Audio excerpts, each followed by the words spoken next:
मैं डॉक्टर आशीष श्रीवास्तव आज आपको Madhya Pradesh essential service act के बारे में बताने जा रहा हूं कि ये essential service act Madhya Pradesh में कब और क्यों लागू किया। आपने देखा होगा अभी कोरोना महामारी के दौरान एसेंशियल सर्विस एक्ट का आपने नाम सुना। एसेंशियल सर्विस एक्ट ये है 1979 का।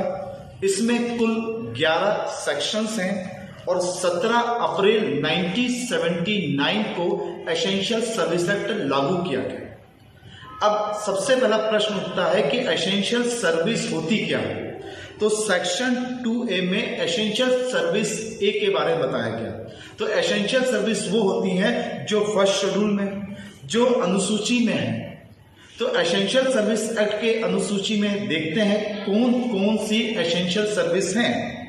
तो अनुसूची में जो ए क्लॉज है उसमें जैसे इलेक्ट्रिसिटी बोर्ड, लोक व्यवस्था, लोक स्वास्थ्य डिपार्टमेंट, नगर पालिका, म्युनिसिपैलिटी और नगर पालिका जैसे डिपार्टमेंट एसेंशियल सर्विस एक्ट में रखे गए हैं।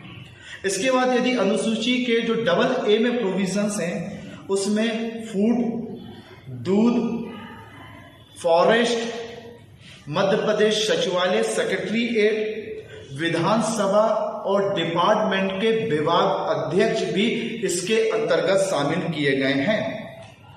यदि अनुसूची के बी में बात करें तो माध्यमिक शिक्षा बोर्ड, बोर्ड ऑफ एजुकेशन, राज्य शिक्षा बोर्ड, विश्वविद्यालय और व्यावसायिक परीक्षा मंडल, प्रोफेशनल एग्जाम बोर्ड जैसे चीजें भी इसमें शामिल की गई हैं।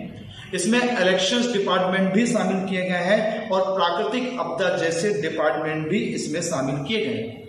आपने देखा होगा कोरोना काल महामारी के दौरान बहुत सारे डिपार्टमेंट के कर्मचारियों ने अपना काम करने से मना कर दिया था। इसी वजह से एसेंशियल सर्विस एक्ट लागू किया गया। सेक्शन 4 में बताया गया है कि राज्य सरकार किसी भी समय, किसी भी वक्त जब इमरजेंसी लागू होती है तो एसेंशियल सर्विस एक्ट लागू कर देती है। ये 3 महीने तक इन्फोर्स में होता है और सरकार चाहे तो समय समय पर इसको बढ़ा भी सकती है। और यदि सरकार ने इसको एसेंशियल सर्विस एक्ट लागू किया है तो धारा 6 में जिला न्यायाधीश, एक इंपॉर्टेंट चीज है, यदि कोई बंदा या कोई डिपार्टमेंट बोलता है कि हमारा एसेंशियल सर्विस एक्ट हमारे डिपार्टमेंट में लागू नहीं होता, तो ऐसे सभी डिस्प्यूटों का विवाद जो वहां के जिला न्यायाधीश द्वारा धारा 6 में निपटाया जाएगा। तो एसेंशियल सर्विस सेवाएं देने से जो मना किया जाता है वो क्या क्या हो सकती हैं। आप काम पूरा नहीं कर रहे हैं, आपके काम के घंटे बढ़ा दिए गए, आप उस काम पे नहीं आ रहे हैं, आपने बिना सूचना दिए छुट्टी में चले गए हैं, आपने क्या किया है धारा 5 के अंतर्गत बिना सूचना देकर टेलीफोन बंद कर लिया है। ऐसे कई काम जिससे सार्वजनिक चीजें जो एसेंशियल सर्विस हैं प्रभावित होती हैं, तो धारा 5 में बताया गया है इस तरीके का ऑफेंस करेंगे तो आपको धारा 7 में पनिशमेंट दिया जाएगा। धारा 7 में 2 प्रकार के पनिशमेंट है। इसमें जो है 6 माह तक की सजा और 500 रुपए जुर्माना है। और यदि धारा 5 के क्लॉज 3 में आप वॉलेशन करते हैं तो धारा 7 में 3 वर्ष तक का कारावास और 5,000 रुपए जुर्माने से दंडित किया जाएगा। अब क्वेश्चन उठता है कि इन अपराधों का संज्ञान कौन लेगा, ट्रायल कौन होगी, और तो धारा 9 के अंतर्गत अपराध कैसे होंगे, संज्ञेय होंगे और अपराध का विचारण प्रथम वर्ग मजिस्ट्रेट जेएमएफसी द्वारा एसेंशियल सर्विस एक्ट का ट्रायल्स ली जाएगी।